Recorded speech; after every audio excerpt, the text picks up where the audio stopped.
Mon podcast IMO.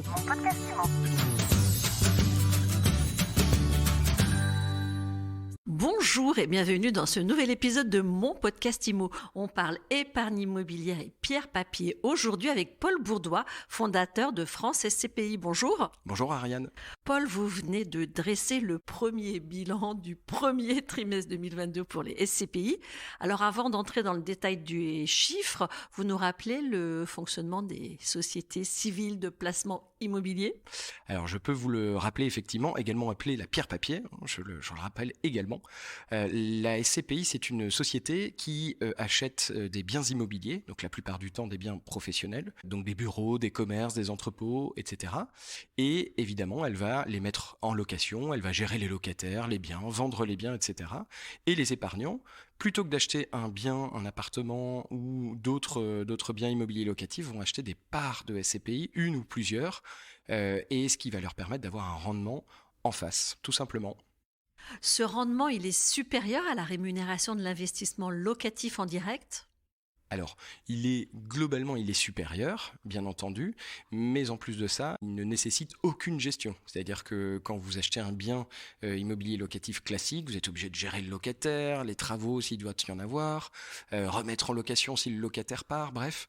Là, avec les SCPI, il n'y a aucune gestion. Ni de travaux, ni de locataires. Il n'y a aucune paperasse à gérer non plus si vous avez ce qu'on appelle la phobie administrative. Et puis, surtout, c'est un marché qui est ultra réglementé, donc c'est pas le Far West. Donc ce sont des gérants professionnels qui investissent en logement, mais beaucoup en bureau, en commerce. Comment est-ce qu'ils ont traversé la crise sanitaire ?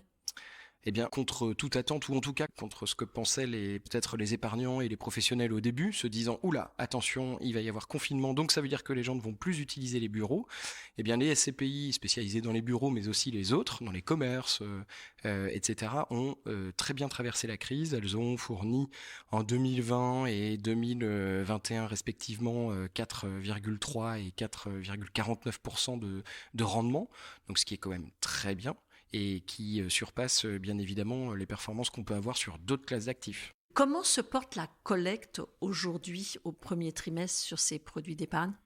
Eh bien, la collecte se passe très bien. On a même atteint un record avec 2,6 milliards d'euros. Donc la collecte, je rappelle, c'est l'argent qu'ont investi tous les épargnants sur la SCPI, moins celle qu'ils ont retirée. Donc c'est la collecte nette. Et cette collecte nette, elle n'a jamais été aussi élevée, ce qui prouve l'appétence des épargnants pour la SCPI. Mais néanmoins, je rajoute quand même que malgré ce chiffre qui peut paraître important, 2,6 milliards d'euros, ça reste un placement relativement confidentiel. 2,6 milliards d'euros, c'est quasiment 40 fois moins que la collecte du livret A et de l'assurance vie. Qu'est-ce qui attire aujourd'hui les Français dans les SCPI ? Ce qui attire les épargnants sur ce placement, c'est le fait qu'il y ait un rendement qui soit très correct, 4,49% en 2021, et avec une volatilité qui est quand même assez réduite. La volatilité, c'est ce qui empêche de dormir en général les épargnants, c'est ce qu'on retrouve sur les marchés actions, c'est-à-dire qu'un jour je fais plus 30%, le lendemain je fais moins 20%.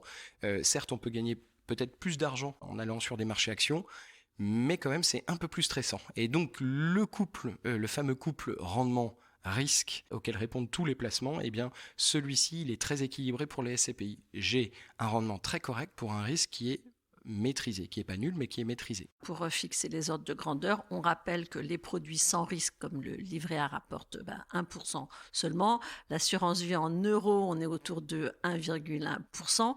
Alors au regard de ça, effectivement, à 4,5% à peu près, c'est pas mal, même si rien n'est garanti et qu'on prend quand même des risques quand on investit.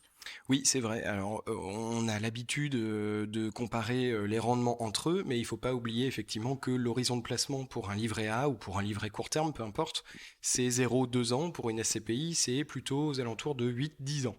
Donc, on n'est pas du tout sur les mêmes objectifs. Donc, c'est important de dire, c'est vrai, le rendement est 4 fois plus important dans les SCPI. Mais attention, le risque est aussi un peu plus important dans les SCPI. Selon vous, c'est le bon moment pour investir en SCPI ? Est-ce que vous pensez que les rendements vont continuer à baisser ou est-ce que ça va monter avec le retour de l'inflation ? Comment vous voyez la suite ? Alors notre société s'appelle France SCPI, donc forcément je vais vous dire que c'est toujours le bon moment pour investir dans les SCPI. En fait les SCPI c'est un produit qui est relativement résilient, donc quel que soit le contexte, quelles que soient les incertitudes, on se rend bien compte, et là pendant les 2 années précédentes on l'a bien vu, il n'y a pas de mauvais ou de bon moment pour investir dans les SCPI. C'est un placement qui fournit du rendement, et donc effectivement ça vient répondre à des problématiques de j'ai envie d'avoir des revenus, j'investis dans les SCPI, point. Je me pose pas de questions, c'est ce qui fait aussi l'avantage du produit. Quant à l'inflation, il y a des prévisions qui sont plus ou moins bonnes, effectivement. En tout cas, l'inflation va avoir un taux élevé probablement en cours d'année. Elle est déjà élevée, et donc les SCPI ne viennent pas couvrir la totalité de l'inflation, l'augmentation des prix. Parce que là, on est sur un rythme de quasiment 5%. Absolument. Et effectivement, ça vient pas couvrir la totalité, mais c'est toujours mieux qu'un livret A qui rapporte pas d'argent, quoi. Dernière question, Paul Bourdois. La classe d'actifs que vous privilégieriez aujourd'hui, on investit dans quel type de SCPI ?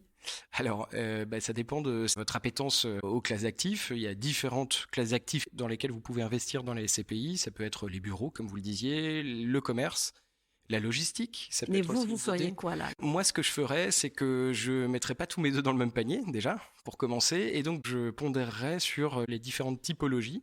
Donc j'investirais un peu en bureau, qui reste quand même la classe d'actifs défensive.